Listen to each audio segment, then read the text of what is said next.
Super Mario Party Jamboree is finally out to the public. I've spent the last couple days playing it pretty much non-stop, and I definitely have a lot of thoughts on the game. A lot of people have been saying that this is pretty much the perfect return to form for the series. And while perfect is definitely not a word I'd use to describe this game, it does do a lot of things right. Not only returning the series to some of its previous highest heights, but in a lot of cases even surpassing it and becoming the definitive way to play Mario Party, which is a great thing to see. I've also seen a couple other people saying Jamboree is a complete disappointment and that Nintendo Cube entirely missed the mark here, which I also don't necessarily agree with. However, there are without a doubt glaring issues with this game that I also want to talk about, and a lot of the stuff it does well are the smaller things that I haven't really seen anyone talk about. So I'm going to be giving you guys my full thoughts on the game, everything good about it, everything where the game sort of falls short, and then for the ugly, these are things that just boggle my mind of how they were not fixed. They're such dumb,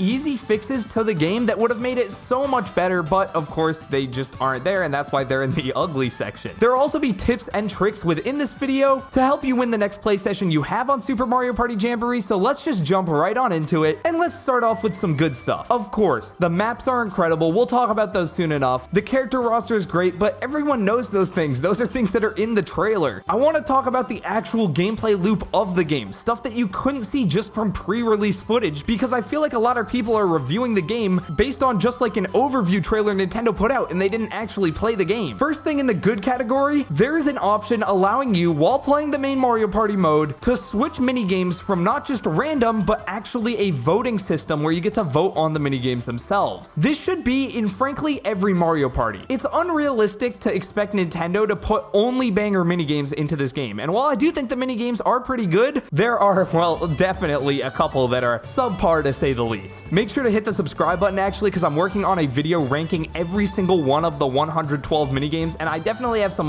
controversial opinions, I'll say, so if you want to see that, hit the subscribe button. It's the best way to get notified of our future content, but specifically here, the minigame voting is just perfect. I really can't imagine a time where I will not have this option flipped on, as it just allows for more fun minigames to be played. If you're playing multiple rounds of Mario Party, this will eliminate getting repeat minigames, as you can just not vote for them. Or if an absolute stinker shows up, you just don't vote for it and you don't get it. No, Gatekeepers sucks. That's what I did. This is the worst one, Mac. But because it's still random within the voting system, and it's not just like, oh, whatever minigame has the most picks gets it, rather it takes the 4 minigames people voted for and decides between those randomly, you still get the chaotic nature of Mario Party. It's impossible for you to just be really good at a handful of minigames and only play those. Minigame voting is an absolutely great feature. I've seen pretty much no one talk about it, but this should seriously be in every Mario Party game from this point on. Next, if we're still talking about the minigames, let's move on to some of the bad. Frankly, there are not enough minigames here. I know that sounds crazy, but hear me out. This game has a lot of side modes, and again, we will talk about those soon. Some of the side modes are fun, and some of them are complete letdowns, but the worst part about these side modes is that they take away a ton of development time from the main Mario Party mode that most people are going to spend most of the time playing. The minigames is a perfect example of this. Even within just playing for the first couple of days, I've already had plenty of times where I'm forced to repeat minigames even with the voting system, and just because we have 112 minigames here, the most in the series, does not mean we have a lot of minigames we can actually play in the Mario Party mode. A lot of these are either single player, made for Koopathlon, 8-player team minigames, created for the Bowser Kaboom Squad mode, Rhythm Kitchen minigames, hell, even the item minigames are counted in this total. I would have loved to see some of these minigames actually playable within the main Mario Party mode, instead of exclusively relegated to the side mode, and that takes us to the first ugly point on this list. Some of these minigames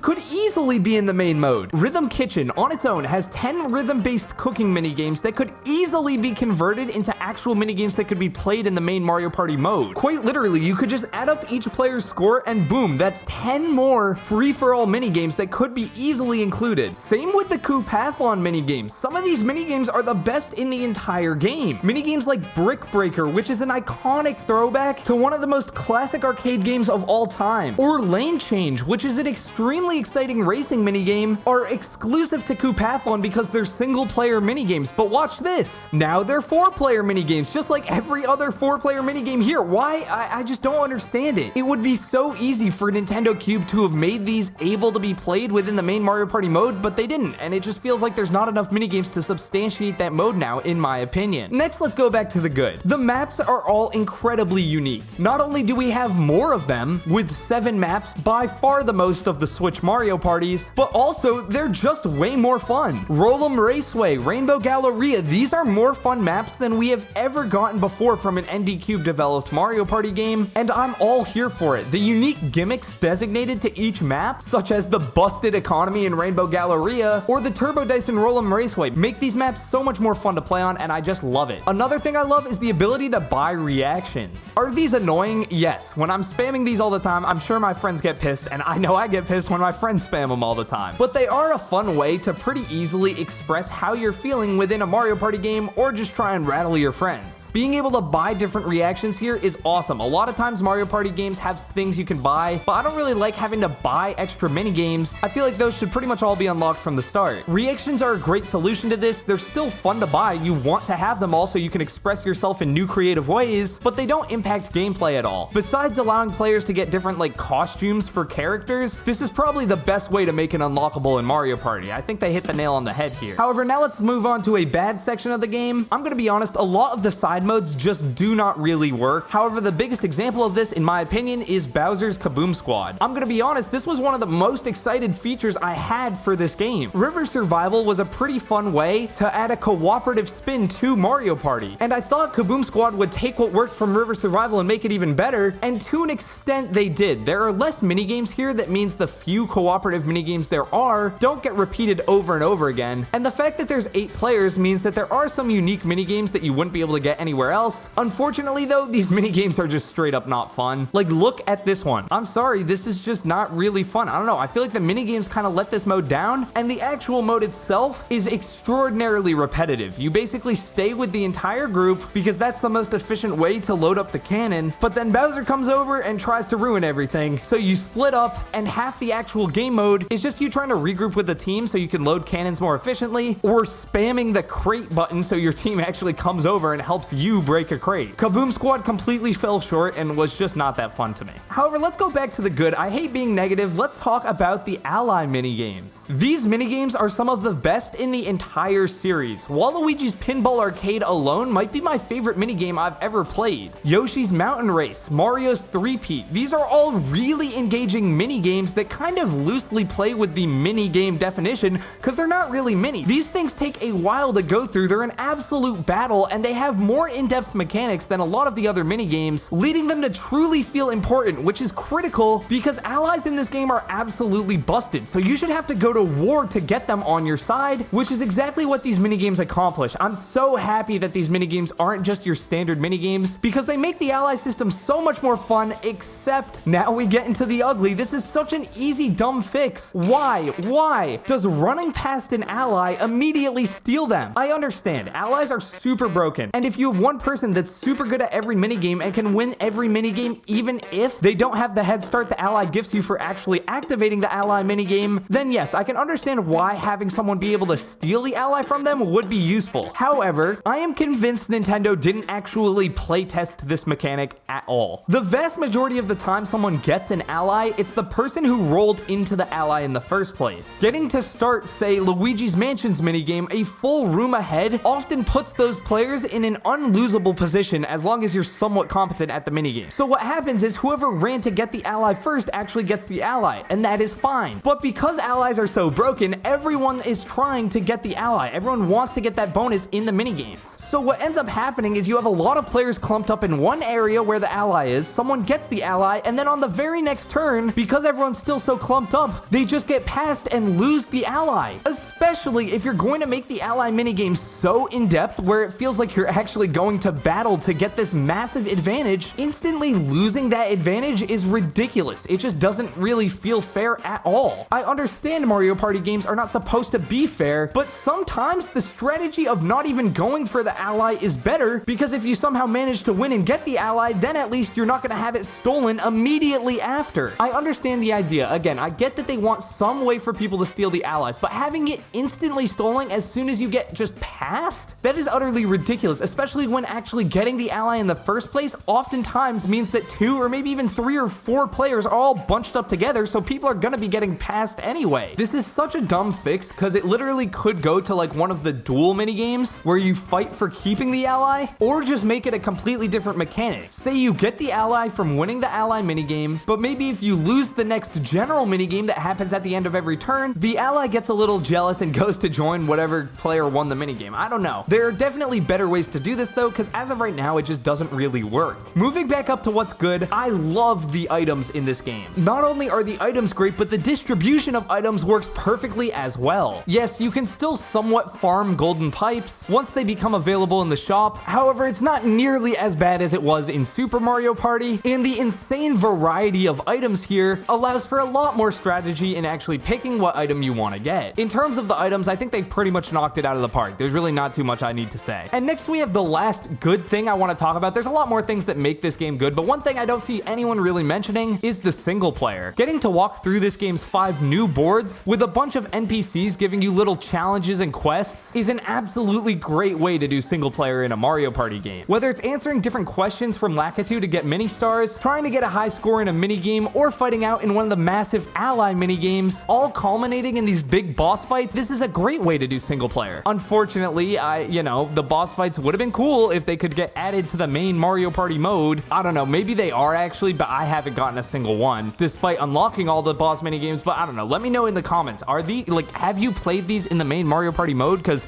it would make a lot of sense, but I haven't personally gotten any. But regardless, the single player is great. I can't really imagine wanting to play a ton of single player Mario Party, but whether you just want to warm up, unlock the boss mini games, or just see everything that this game has to offer, the Party Trek Planner side mode is a great way to do that. Alright, next let's talk about the final bad thing about this game, where the game completely falls short, and that is the economy. Now granted, the economy here is not nearly as bad as it was in this game's predecessor, Super Mario Party, and in my opinion, it's honestly not even as bad as it was in Superstars, but you still get a ton of coins in this game. You get a coin for doing pretty much anything, and the allies give you even more coins, straight up doubling whatever you do. You can now steal coins from 2 different people, and actually a little tip is if you have an ally and don't have 50 coins, going to the boo spot is actually still a pretty viable move because you can steal coins with your first turn on the boo, and then with your second turn that you get from the ally, if you get to 50 coins, you can steal a star. I've done this a couple of times, and it always comes out of left field and surprises people, but it's a great way to get a star. If you're at like 40 something coins, go to the boo, steal the coins, then steal a star. It's a great move. Anyway, the economy is a little busted. There are so many great items you can spend your coins on, but it feels like a lot of times you're just given coins way faster than you can spend them. And this actually isn't inherently a bad thing, especially because stars are now worth 20 coins, and you can buy 2 of them, so like you can spend a lot of coins. You can steal 2 stars for over 100 coins. Spending 100 coins in one turn was like never possible in any other game, but it is now. Unfortunately, the main problem with the economy is just that oftentimes towards the end of games, mini games are pretty much pointless. Who really cares if you get second and get 3 coins or first and get 10 coins when everyone has like over 100 coins? That 7 coin difference really means nothing. All right, the last thing I want to talk about here is in the ugly section. It's an easy, dumb fix, but we have pro rules here in Mario Party. For the first time ever, you could pick a completely different rule set that changes up the game pretty dramatically. A lot of these changes are absolutely awesome. Being able to choose an item to start with makes turn 1 actually feel like it matters rather than just, oh, please God, I hope I don't roll like a 1 here. Let's go!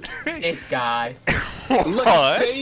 Being able to wager a star in duel minigames, that is a feature only in Pro Rules, and I wish that this was in the main mode. However, why, oh why, does Pro Rules remove chance time? Chance time is like the best part of any Mario Party game. I understand that Pro Rules tries to pretty much remove all luck and make it an entirely skill-based game, but I would argue that chance time actually is a skillful mechanic. Having to try to actually land on chance time and then stop the blocks to switch your stars with the right person, dare I say, this is probably my favorite part of Mario Party. It's an absolute Hail Mary of you just praying that you can take someone's entire game's worth of hard work in one turn. Donkey Kong, not Daisy. If you get Yes! No. Yes! I'm so back. I don't know, man. I love Chance Time. I'm a Chance Time supporter. Let me know in the comments below, but it takes pro rules to probably what would have been my preferred way to play Mario Party to something I don't see myself playing a ton, just because it removes, low-key, one of the best parts of Mario Party, which is Chance Time. Although, let me know down in the comments if that's, not true. Anyway, to wrap up my thoughts on this game, to give it a final review, I definitely think it's a banger. If you guys want to see me ranking every Mario Party game, let me know down in the comments below, because I definitely could do that. And I'd say this game is, all in all, a really good return to form for Mario Party. It just definitely is not the perfect Mario Party game that a lot of people are claiming it should be. I wanted it to be that, but there are some glaring problems here, some of which would have been so easily fixed, but I don't know. Let me know down in the comments below. Hit that like button if you enjoyed, subscribe if you're new, and check out the video on screen right now. We did a trivia show on our podcast Nintendo Tonight, and some of the questions were actually really tough, so check it out and see if you're smarter than me at Nintendo Trivia.